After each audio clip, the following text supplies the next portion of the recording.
몇 주 전에 아모스서를 배경으로 해서 다윗의 장막에 대해서 말씀을 나누었습니다. 모두가 북이스라엘의 전성기라고 말했던 여로보암 2세 시대에 하나님께서는 오히려 당시 무명이었던 아모스 선지자를 통하여 그들이 누리는 풍요로움과는 전혀 달리 오히려 그들은 영적으로 어둡고 헐벗고 피를 철철 흘리는 아주 위태로운 상황이다라고 경고하셨습니다. 무서운 심판의 메시지가 아모스서에 가득 차 있죠. 그러나 아모스서의 결론에 와서는 그 모든 심판의 메시지를 덮고도 남을 위대한 선포가 등장하고 있는데 바로 그것이 무너진 다윗의 장막이 회복될 것이다 라는 메시지였습니다. 여기서 말하는 다윗의 장막의 회복은 단순히 다윗과 솔로몬 왕 시대에 누렸던 영토의 확장, 번영과 정복 이런 것들이 아니다 말씀드렸습니다. 이미 이 여로보암 2세 때는 솔로몬에 필적할 정도로 엄청난 번영을 누리고 있었습니다. 번영에 이미 취해 있는 그들에게 더 극단적인 번영을 약속하실 리가 없죠. 오히려 다윗의 장막의 회복은 무너진 하나님과의 관계의 회복인 줄로 믿습니다. 예배의 회복이고요, 하나님을 경외하는 것의 회복입니다. 다윗의 전성기는 돈이 많아서가 아니라 힘이 세서가 아니라 군대가 많아서가 아니라 오직 하나님과의 신실한 관계 아래 머물러 있기 때문에 이루어졌던 것이기 때문입니다. 자, 오늘은 다윗의 장막의 의미와 특징에 대해서 조금 더 구체적으로 알아보고자 합니다. 본래 오늘 본문은 최종적으로 결론을 내릴 때 하는 본문인데 준비하다 보니 조금 길어져서 두 번에 나눠서 설교를 하도록 하겠습니다. 자, 먼저 왜 다윗의 장막이냐라는 것입니다. 그 유래를 잠깐 살펴보고자 합니다. 다윗의 장막이 처음 등장한 것은 다윗이 하나님의 언약궤를 예루살렘으로 들여올 때였습니다. 여러분, 왜 언약궤를 예루살렘으로 들여와야 했을까요? 여기에는 히스토리가 있습니다. 원래 이 언약궤, 법궤는 어디에 있어야 합니까? 모세를 통해 만든 성막, 그리고 그것도 가장 은밀하고 가장 거룩한 처소인 지성소 안에 있어야 합니다. 모세는 하나님께로부터 모든 세부 사항을 다 들어 규격, 재질, 색깔, 모양까지 다 지시를 받아 성막을 제작하였고요. 이 성막은 한동안 이스라엘 공동체 신앙의 중심이 되었습니다. 언제나 그 이스라엘의 진영 칸 가운데 놓여져 있으면서 하나님의 임재와 동행하심의 상징이 되었었죠. 광야 생활을 청산하고 그들이 약속의 땅 가나안에 들어가서도 여전히 그들이 친 진의 중앙에는 성막이 있었습니다. 요단강과 여리고 사이에 있는 길갈이라는 곳에 성막이 있었다라고 여호수아서는 밝히죠. 가나안 정복 전쟁이 맞춰질 때쯤 각 이 지파의 수령들이 모여서 땅을 분배할 때에는 이 성막이 실로라고 하는 지역으로 옮겨져서 설치되었고 그곳에서 굉장히 긴 시간, 약 450년의 시간 동안 자리하게 되었습니다. 물론 그들의 행보 중에 불안 요소들이 없는 것은 아니었지만 그래도 모세의 후계자 여호수아가 있었을 때는 하나님을 향한 경외와 성막 중심의 신앙이 잘 유지되었었습니다. 그러나 여호수아가 죽고 나자 여호와를 경외하지 않는 다른 세대가 일어나면서 상황은 극심하게 나빠졌습니다. 이 시기가 바로 사사시대였죠. 너무나도 암울한 시기였습니다. 하향 곡선을 그리며 급속하게 쇠락해져 갔습니다. 공동체의 거룩을 책임져야 하는 레위 지파는요, 우상 숭배에 연루되고 개인의 사사로운 이익을 위해 고용되기 시작했습니다. 말씀대로 살아야 하는데 말씀은 희귀해지고 자기 소견에 옳은 대로 백성들이 살았습니다. 자, 이러한 모습을 보고 하나님은 하나님의 진노의 도구로 이스라엘을 심판하시고 돌이키기 위하여 블레셋이라고 하는 민족을 사용하셨습니다. 사사시대 말경 블레셋 민족은 엄청난 진영을 벌이며 이스라엘을 공격했습니다. 그 공세에 밀리게 된 이스라엘의 장로들은 아주 이상한 생각을 고안해내게 됩니다. 그것은 당시 실로 성막 안에 있던 그 언약궤를 전투 현장으로 가져와서 자신들의 싸움에 승리할 수 있도록 쓰자는 것이었습니다. 처음으로 성막으로부터 이 언약궤, 법궤를 분리시키고자 하는 생각을 하게 된 것입니다. 대단히 겁없는 생각이죠. 물론 하나님의 언약궤가 하나님의 임재를 상징하는 것은 맞습니다. 그러나 이들은 마치 언약궤를 하나님을 소환해내는 그러한 주술적인 의미인 것으로 생각을 했습니다. 그들의 생각에는 하나님과의 관계는 배제되어 있었죠. 이들이 지금 블레셋으로부터 괴롭힘을 당하고 패배한 것은 순전히 그들이 하나님을 버리고 반역했기 때문인데, 아직도 정신을 못 차리고 그 언약궤만 가져오면 마치 요술램프처럼, 그 요술램프의 지니처럼 하나님이 우리의 소원을 들어주는 정령인 것처럼 소환하고자 했던 것입니다. 여러분, 이것이 우상숭배의 전형입니다. 하나님과 바른 관계에 기반한 것이 아니라 자신의 욕심을 섬기기 위해, 욕심을 이루기 위해 하나님을 이용하고 도구화하는 것. 여러분, 이들이 섬기는 것은 하나님이 아니라 그들의 욕심, 탐심입니다. 그래서 성경은 탐심이 곧 우상숭배다라고까지 말씀하시죠.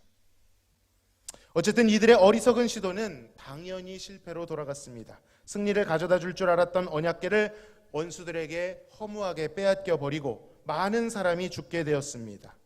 영적으로 둔감했던 당시의 대제사장 엘리와 그의 아들들도 죽임을 당했습니다.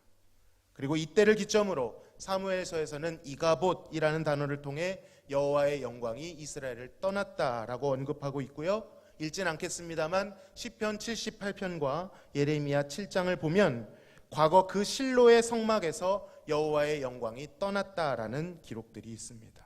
실제로 어떤 학자들은요, 그저 단순히 여호와의 영광만 떠난 것이 아니라 그 실로의 성막의 일부 재료들과 기구들까지도 유실된 것으로 봅니다.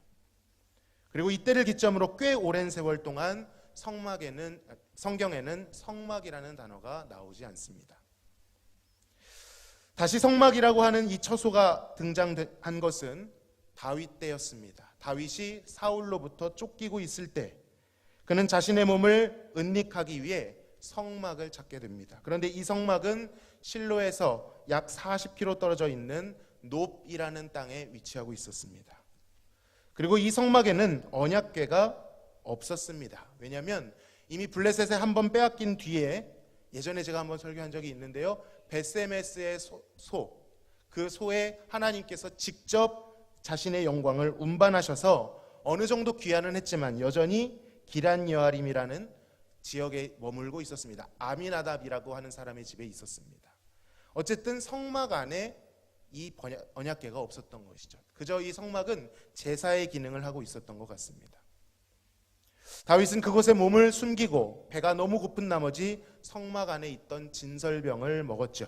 그리고 자신이 죽인 골리앗의 칼을 득템해서 가지고 떠납니다.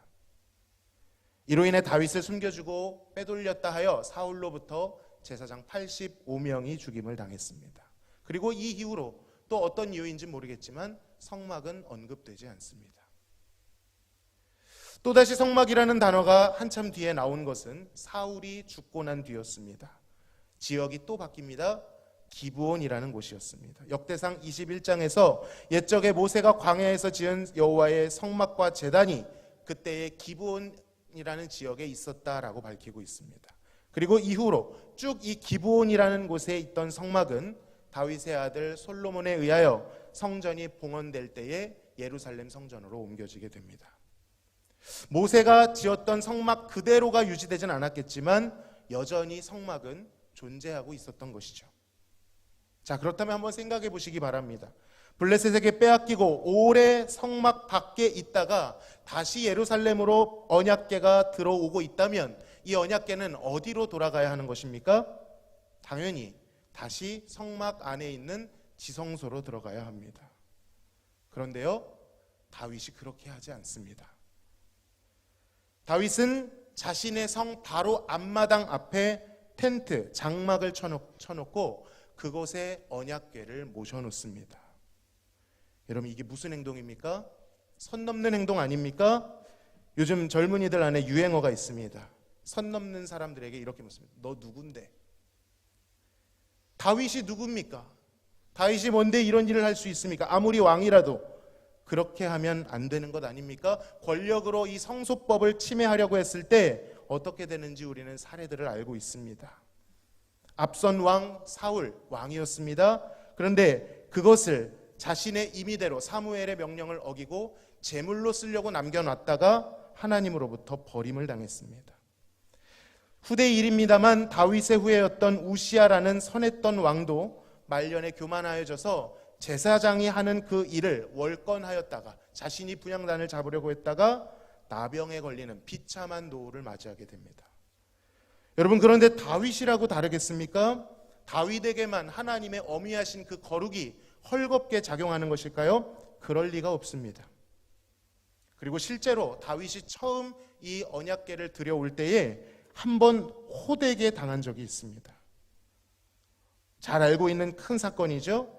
언약궤를 옮길 때 수레에 실어서 운반하다가 그 흔들리는 법궤를 옆에 있던 우사라고 하는 사람이 잡았다가 그 자리에서 즉사하는 무시무시한 사건을 경험하게 됐죠. 모두가 기뻐하다가 이 사건으로 인하여 찬물을 끼얹은 것처럼 다윗조차도 그것을 들여올 수 없음을 마음속에 충격을 받고 그 주변에 있는 오벳 에돔이라고 하는 사람의 집으로 옮겨가게 됩니다. 원래 이 법궤는 고리에 긴 막대를 끼워서 레위인들의 어깨로 지어야 합니다. 운반하는 것조차도 마음대로 해서는 안 된다는 것이죠. 그만큼 하나님의 임재는 거룩하고 어미한 것이었습니다. 잘 아시다시피 오벳 에돔의 집에 그러나 큰 복이 임하게 되었고요. 3개월 뒤에 다윗은 그 3개월 안에 어떠한 하나님으로부터의 가르침과 교훈이 있었는지 몰라도 이 시행착오를 겪고 다시 그 언약궤를 들여오게 되는 것입니다. 함부로 대할 수 없다라는 것을 분명히 다윗은 알았습니다. 호되게 알았습니다. 여러분, 이런 일을 당했다면 다윗 입장에서는 어떻게 될까요? 더 위축되겠죠. 조심스러워질 것입니다. 그렇다면 들여온 3개월 뒤에 들여온 이 언약궤를 어디로 이동을 해야 맞습니까? 우리는 자연스럽게 성막으로, 그 성막의 지성소로 이동하는 것이 맞다고 생각하게 됩니다. 최초 모세가 지은 그대로까지는 아니더라도 여전히 그 기능을 하고 있는 성막과 번제단이 있는 그 지성소로 향해야 됩니다. 그런데 다윗은 그렇게 하지 않습니다. 이렇게 두려운 일을 당했다면 규칙대로, 그 문자대로 하는 것이 가장 안전해 보일 텐데 그는 오히려 자신의 앞마당 앞에 장막을 쳐놓고 그곳으로 이 언약궤를 모신 것이죠. 대체 왜 그렇게 했을까요? 왜 그렇게 했는지에 대해서 직접적으로 언급한 것은 없습니다. 그러나 더 정확한 것은 그가 왜 그렇게 했는지 보다도 하나님께서 이 사건을 어떻게 평가하고 계시고 그 사건을 어떻게 대하고 계신지를 보면 우리는 평가할 수 있을 것입니다. 여러분, 우리는 알고 있죠? 이 우리가 읽은 본문이 말해줍니다. 하나님께서는 진노하시지 않으셨습니다. 아니면 하나님께서는 그저 봐주시지도 않으셨습니다. 오히려 하나님은 먼 후대까지 이때 다윗이 지었던 장막을 기억하시고 그리워하시고 더 나아가 그 장막을 일으켜 회복시키시겠다까지 말씀하고 계십니다. 여러분, 가만히 생각해 보면요, 다윗은 참 독특한 인물입니다. 그는 공식적인 선지자도 아닙니다. 제사장도 아닙니다. 그런데 그의 시편에는 하나님의 비밀을 알고 있는 것 같은 아주 중요한, 신학적으로 중요한 계시들이 가득 차 있고요. 그는 제사장도 아닌데 예배에 누구보다 진심이었습니다. 물론 막무가내로 자신이 분향단을 잡고 그러진 않았습니다. 레위인을 통해서 하였지만 누구보다 앞장서서 레위인들을 세우고, 그리고 그의 시편에는 하나님을 찬양하는, 원래 이 찬양하는 일은 레위인들이 했거든요. 그런데 다윗의 시편 안에는 하나님을 찬양하는 그러한 시들로 가득합니다. 다윗은 언제나 틀을 깨는 인물로 등장합니다. 아니, 더 거슬러 올라가면 유다 지파라는 지파 자체가 그렇습니다. 창세기로부터 계속 보면 유다 지파는 갑자기 등장해서 판을 바꿉니다. 기류를 바꿉니다. 요셉과의 경쟁에 있어서도 누가 봐도 지혜자 요셉이 주인공인 것 같은데 갑자기 유다가 36장에서 등장하더니 맥락에 안 맞아 보이는 것처럼까지 보이지만 그가 판을 바꿉니다. 하나님은 아마도 이 유다 지파를 통해, 그리고 다윗을 통해, 다 알고 있지만 언급은 하지 않겠습니다. 다윗의 후손이신 그 누군가를 통해 아주 혁신적인 신학적 변화를 일으키시려는 것 같습니다. 그러니까 다윗이 독특하고 선 넘는 행동을 했다, 이렇게 보는 것이 아니라 하나님께서 다윗을 사용하셔서 우리에게 예배에 너무나도 중요한 메시지를 주고 계시다, 이렇게 이해해야 되는 것이죠. 자, 그렇다면 모세의 성막과 다윗의 장막에 어떤 차이가 있었는지 간단하게 살펴보겠습니다. 여러 가지가 있겠지만 가장 확연한 차이는 이것입니다. 그것은 바로 휘장의 유무였습니다. 언약궤는 다시 말씀드리지만 성막의 은밀한 지성소에 놓여져야 합니다. 이 지성소에 아무나 들어갈 수 있습니까? 아니요, 큰일 납니다. 아무나 볼 수도 없습니다. 왜냐하면 휘장, 커튼으로 막아져 있기 때문입니다. 이유가 있습니다. 죄인이 하나님의 거룩한 임재에 가득한 그 영광 안으로 들어가면 어떻게 되죠? 바로 죽임을 당하게 됩니다. 오직 하나님께서 세우신, 기름 부으신 대제사장만이, 그것도 하나님이 정하신 1년에 한 번 대속죄일에 자신을 어린 양의 피로 정결케 한 뒤에 조심스럽게 들어갈 수 있습니다. 그 역시 발에 방울을 달고 들어가야 할 정도로 자신의 죄로 인하여 죽을 수 있는 리스크를 안고 들어갑니다. 그만큼 이 지성소라는 곳은 하나님의 거룩함과 어미함이 강조되고 그 앞에 있는 인간의 죄인됨이, 이 격차가 강조되는 장소입니다. 그 지성소를 구분하는 게 무엇이었다고요? 휘장이었다라는 것이죠. 그런데 다윗의 장막에는 그 휘장이 없습니다. 휘장이 없다는 것은 어떤 의미일까요?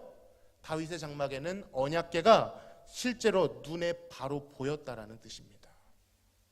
굉장히 충격적이죠. 언약궤가 하나님의 영광스러운 임재의 상징이라고 했을 때 영광이 어떻게 된 것입니까? 가려진 것입니까? 드러난 것입니까? 드러난 것입니다. 오픈된 것입니다.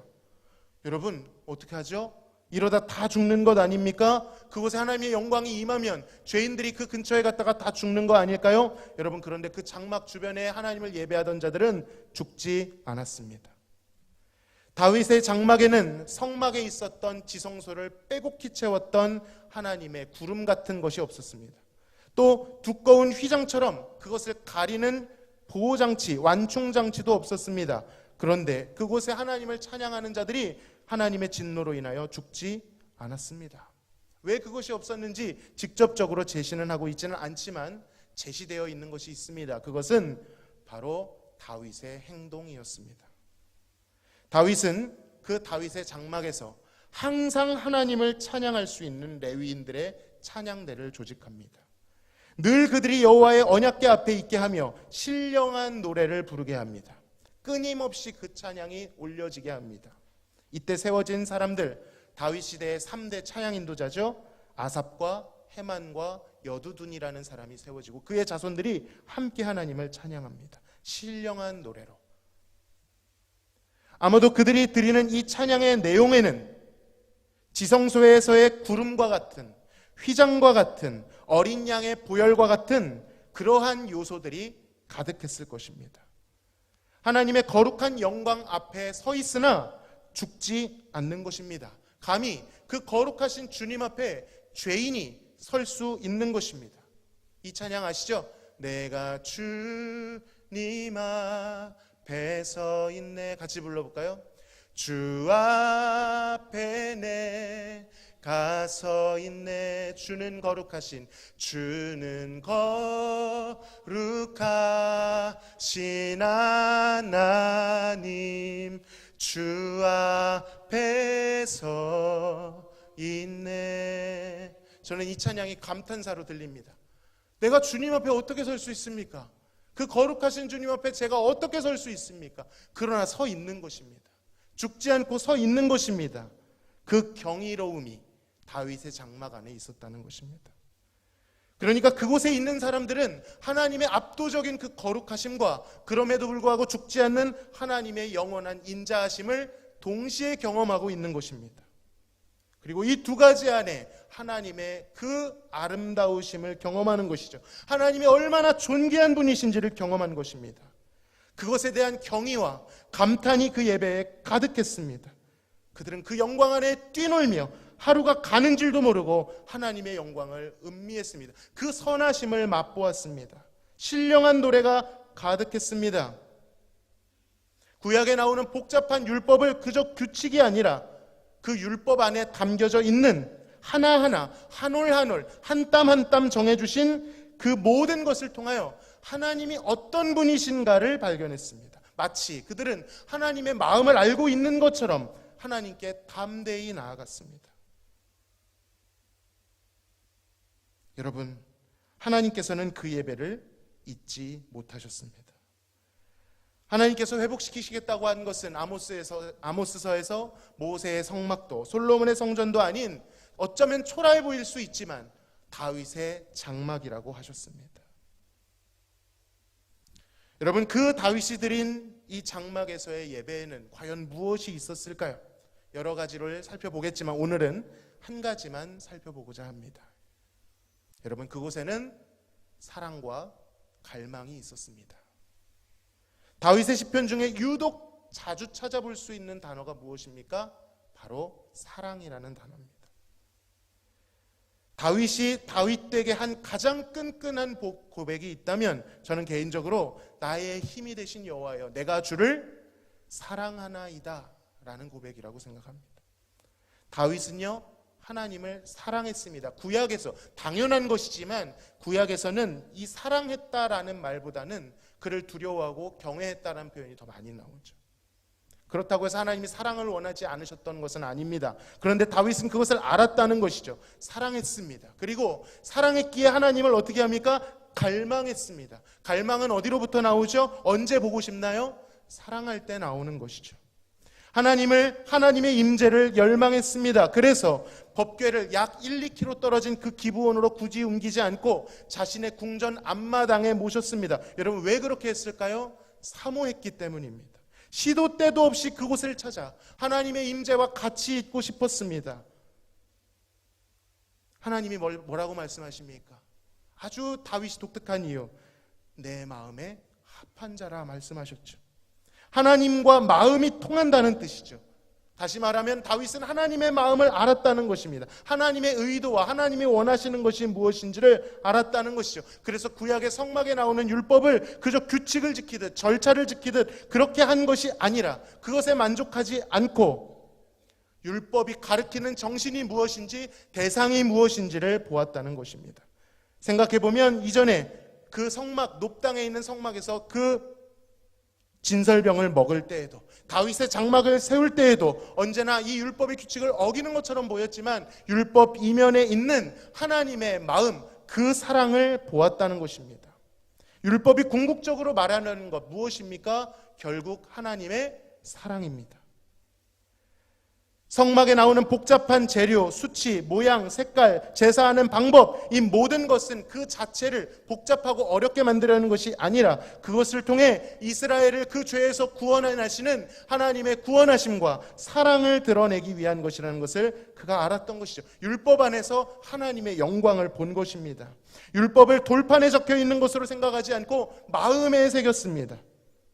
모든 율법을 통해 하나님을 사랑했고 그 사랑을 힘입어 그도 여호와를 사랑했습니다. 여러분, 그리고 그것이 여호와 하나님께서 가장 바라시던 것이었습니다. 그들의 선조들은 그것을 돌판에 새겨 율법을 준수하는 것 같지만 메말라가고 있었는데 그는 하나님의 마음을 알고 그를 사랑함으로 관계를 회복하고 있는 것입니다. 여러분, 성막이 무엇입니까? 성막은 건물이 아닙니다. 성막은 규칙이 아닙니다. 성막은요, 관계입니다. 여러분, 막 결혼한 신혼부부가 있습니다. 그들에게 있어서 집이라는 것은 무엇이죠? 물론 당연히 주거를 담당하는 기능이 있겠죠. 그러나 그것이 담고 있는 의미는 단순히 주거 이상입니다. 신혼부부들에게서의 집은 무엇이죠? 부부의 사랑의 연합이죠. 관계입니다. 그 사랑의 안정감입니다. 그러니까 성막이 주는 메시지는 구원받은 백성들아 나와 함께 살자라는 메시지인 것이죠. 이 방향성, 여러분, 영원 가운데 계시던 하나님이 시간 안으로 들어오셨고 시간 안에 계시던 하나님이 에덴 동산으로 그리고 이젠 광야에 있는 성막으로 우리 이 신약을 살고 있는 우리는 알죠. 어디까지 다가오셨습니까? 우리 성령이 우리의 전이 되셔서 우리의 마음까지 들어오셨습니다. 왜 그렇게 다가오시는 것이죠? 사랑하시니까. 같이 있고 싶고 같이 살고 싶고 같이 걷고 싶고 온전히 하나 되기를 원하여 우리 가운데 오시는 것입니다. 여러분, 하나님께서 창세를 이루실 때, 창조를 이루실 때 이 사건이 있었습니다. 하나님이 지으신 그 피조물과 더불어 온전한 사랑을 공유하시고 나누셨던 안식이라고 하는 사건이 있었습니다. 그래서 히브리서에는요, 순종하는 자들을 안식에 들어간 자들이라고 표현하고 불순종한 자들을 안식에 들어가지 못하는 자들이라고 말하는 것이죠. 여러분, 안식은 어디에서 옵니까? 하나님과의 사랑의 관계, 바른 관계로부터 오는 것인 줄로 믿습니다. 다윗은 비록 자신이 극심한 죄인임을 알았지만, 그것을 통해서 하나님이 얼마나 어미하신 분이신지를 경험했겠지만, 그것에서 끝이지 않고 하나님이 인자와 자비와 선하심을 베푸시는, 자신을 사랑하시는 하나님을 또한 믿었습니다. 그래서 그는 그 두 사이에 서서 그분의 구속하심을, 그분이 그의 다윗의 고백을 보면 그의 주를 통하여 베푸실 용서를 의지하여 나아갔던 것입니다. 자신을 정결케 해주시기를, 구원의 즐거움과 자원하는 심령을 부어주시기를 기도하며 예배의 자리로 나아갔던 것입니다. 사랑하는 성도 여러분, 우리도 그래야 될 줄로 믿습니다. 우리의 마음에는, 전 설교를 준비하면서 반성해 보았습니다. 나의 예배, 내가 하나님이 불러주셔서 드리는 이 예배에 사랑이 있는가? 주님의 그 존귀하심에 대한 열망과 임재에 대한 배고픔과 목마름, 갈망이 있는가? 정말 나의 배고픔은 세상의 어떠함이 아니라 주님을 더 알지 못해서, 주님과 더 동행하지 못하고 더 순종하지 못해서 생기는 그 마음이 있는가를 돌아보게 됩니다. 여러분, 마음이 가난하고 상하셨습니까? 하나님의 찾으시는 예배는 바로 그러한 예배입니다. 번제가 아니라 상하고 통회하는 심령을 하나님은 찾으신다라고 말씀하셨습니다. 휘장도 없는데, 다윗은 휘장도 없는데 겁없이 나간 것이, 무모하게 나간 것이 아니라 그의 휘장은 무엇이었죠? 하나님께 대한 믿음, 그의 사랑과 구원을 바라고 간절히 그 약속에 의지하여 나아갔던 그 믿음이 그의 휘장이었는 줄로 믿습니다. 구체적으로 아직은 드러나지 않았지만 그의 주에 대한 믿음, 어린 양의 보혈, 그 구세주를 통해 베푸실 믿음을 붙들었던 것입니다. 구세주께 대한 믿음이 하나님의 진노를 자비로 바꾸는 우리의 휘장인 줄로 믿습니다. 예수 그리스도를 의지할 때 그 휘장이 찢어지는 것이죠. 예수님이 십자가에서 돌아가셨을 때 가장 먼저 일어났던 일이 무엇이었습니까? 휘장이 찢어지는 일이었습니다. 우리 예배의 휘장은 과연 거쳐졌는가? 여러분, 저는 예배 예전이 중요하다고 생각합니다. 저 신대원 졸업할 때 논문이 예배 예전에 관한 것이었습니다. 그만큼 저는 중요하다고 생각하는데, 그러나 그것이 단순한 따분한 형식으로 남아 있어서는 안 됩니다. 이 모든 순서와 예배 예전을 통하여 무엇을 바라봐야 하는 것이죠? 삼위 하나님이 어떤 분이신지, 그분이 베푸신 구원과 사랑이 무엇인지 배워야 합니다. 그것을 배울 때에만 힘입어 우리도 주님을 전심으로 사랑한다고, 원한다고 고백할 수 있는 줄로 믿습니다. 거기에 만족이 있습니다. 주님 한 분만으로 만족합니다. 주님의 그 사랑으로 저는 충분합니다 말할 수 있는 근거가 거기에 있다는 것이죠. 말씀을 맺겠습니다. 다윗의 장막 안에 있던 이 사랑과 열정이 우리 안에 부어질 수 있기를 소망합니다. 관성 가운데, 일상 가운데 드리는 휩쓸려가는 그러한 습관이 아니라 다윗처럼 가장 가까이에, 가장 우선순위에 하나님의 임재의 초소를 두고 언제든 그 자리에 나가, 오늘 자리를 지키라는 말씀 해주셨죠? 그 자리를 지켜 하나님께 나아갈 수 있기를 소망합니다. 그렇게 할 때 다윗의 장막에서의 예배가 시작될 줄로 믿고 그곳에서 경험된 예배가 우리 마음에 넘칠 것입니다. 그리고 하나님은 도무지 그 예배를 잊지 못하실 줄로 믿습니다. 우리 같이 한번 찬양으로 하나님께 영광 돌리고 기도하시겠습니다.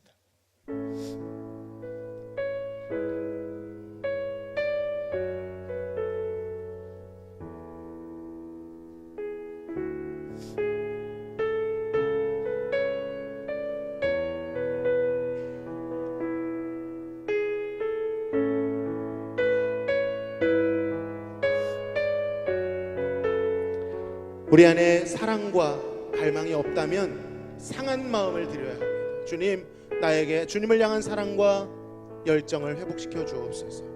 우리 찬양하시겠습니다. 내 모든 것, 내 모든 것,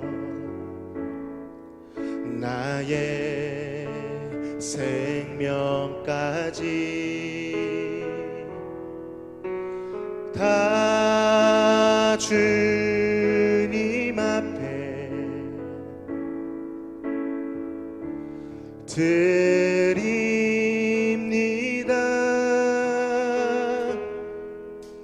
주의 제 안에서 이제 내 영혼 자유에 내가 주의 거룩한 이름을 높이며 예배하리.